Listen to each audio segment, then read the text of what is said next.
I have a very difficult task. I'm a spectroscopist, and I have to talk about astronomy without showing you any single image of nebulae or galaxies, etc.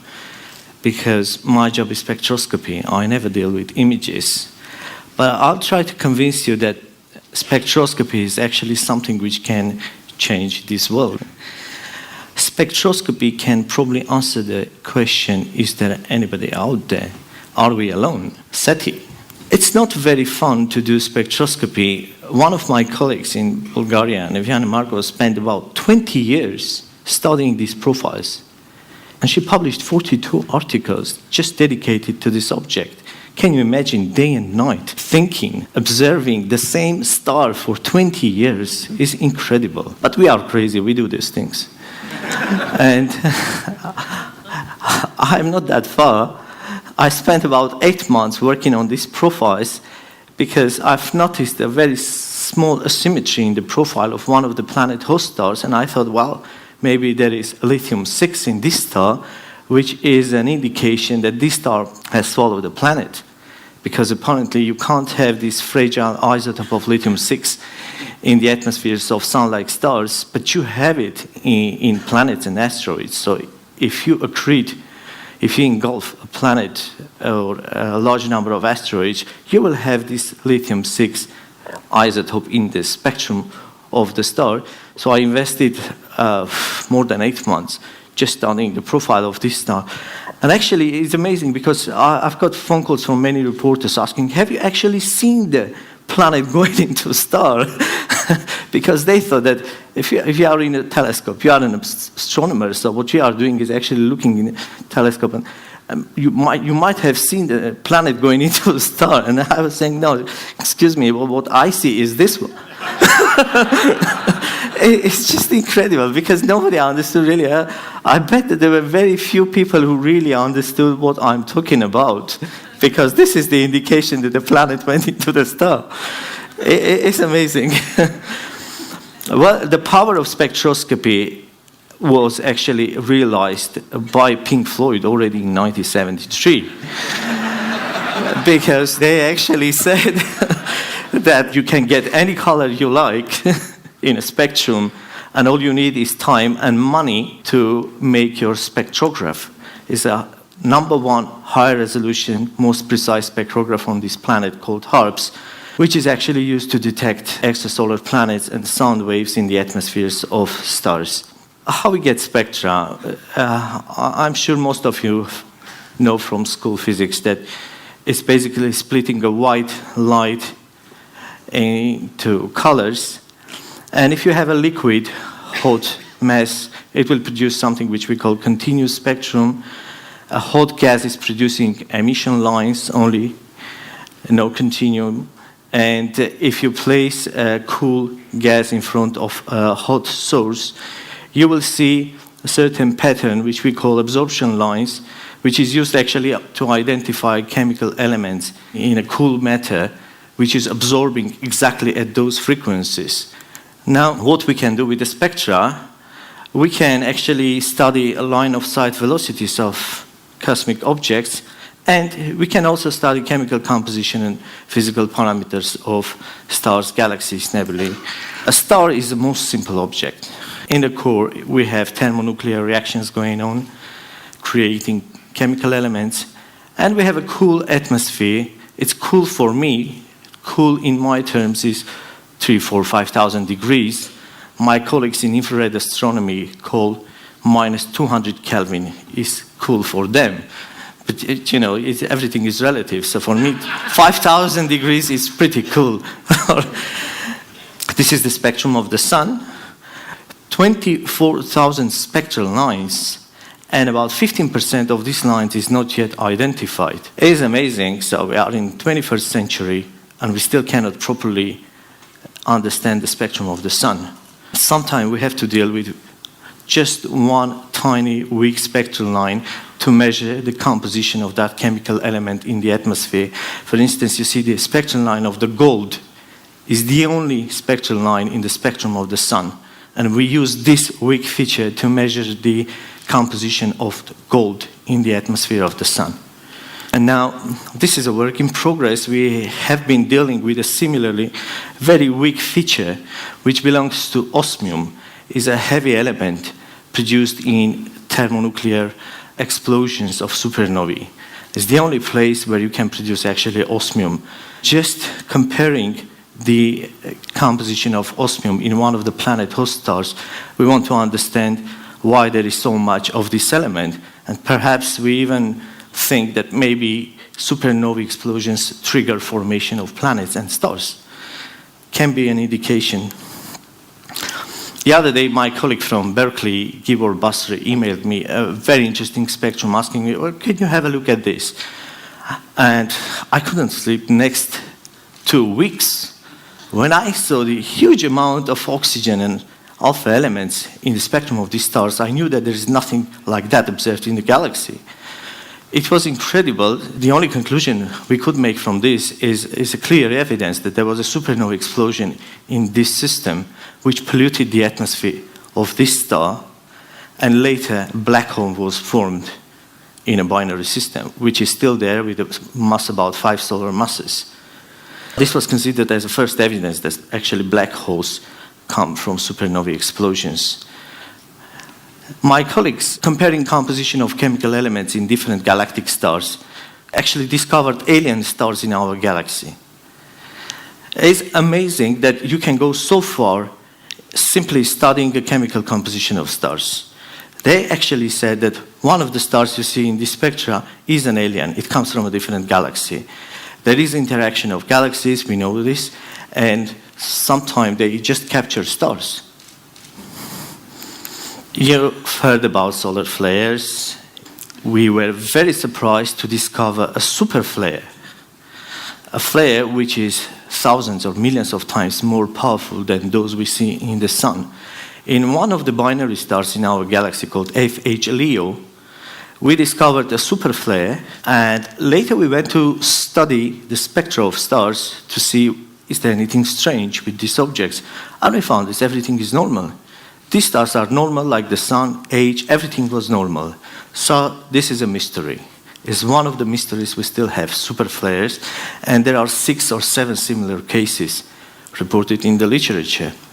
Now, to go ahead with this, we really need to understand the chemical evolution of the universe. It's very complicated. I don't really want you to try to understand what is here. But it's to show you how complicated is the whole story of production of chemical elements. You have 2 channels via massive stars and low mass stars producing and recycling matter and chemical elements in the universe. And doing this for 14 billion years, we end up with this picture, which is a very important graph showing a relative abundances of chemical elements in sun-like stars and in the interstellar medium.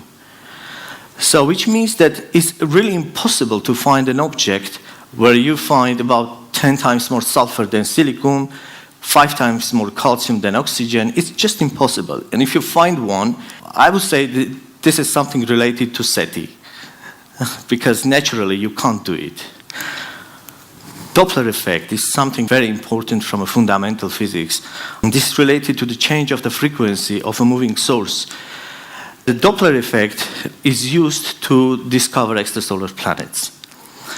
The precision which we need to discover a Jupiter-like planet around the Sun-like star is something like 28.4 meters per second. And we need 9 centimeters per second to detect an Earth-like planet. This can be done with the future spectrographs. I myself, I'm actually involved in a team which is developing a codex, high-resolution future generation spectrograph for a 42-meter ELT telescope. And this is going to be an instrument to detect Earth-like planets around Sun-like stars. It is an amazing tool called astroseismology, where we can detect sound waves in the atmospheres of stars. This is sound of an alpha sen. We can detect sound waves in the atmospheres of sun-like stars. Those waves have frequencies in infrasound domain. These are actually not in audio domain. Coming back to the most important question, is there anybody out there? This is closely related to tectonic and volcanic activity of planets. The connection between life and radioactive nuclei is straightforward. No life without tectonic activity, without volcanic activity. And we know very well that geothermal energy is mostly produced by a decay of uranium, thorium, and potassium. How to measure? If we have planets where the amount of those elements is small, so those planets are tectonically dead, there cannot be life.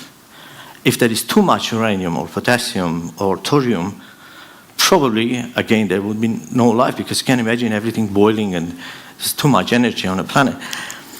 Now, we have been measuring abundance of thorium in one of the stars with extrasolar planets.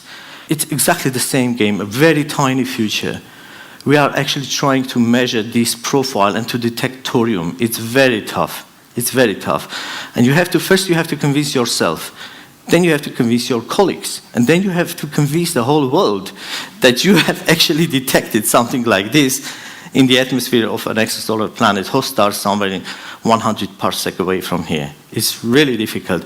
But if you want to know about a life on the extrasolar planets, you have to do this job, because you have to know how much of radioactive element you have in those systems.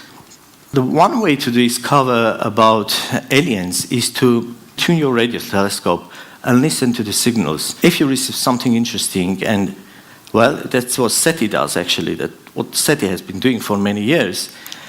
I think is the most promising way is to go for biomarkers. You can see the spectrum of the Earth is the Earthshine spectrum, and there is a very clear signal. This slope which is coming, which we call a red H, is a detection of vegetated area.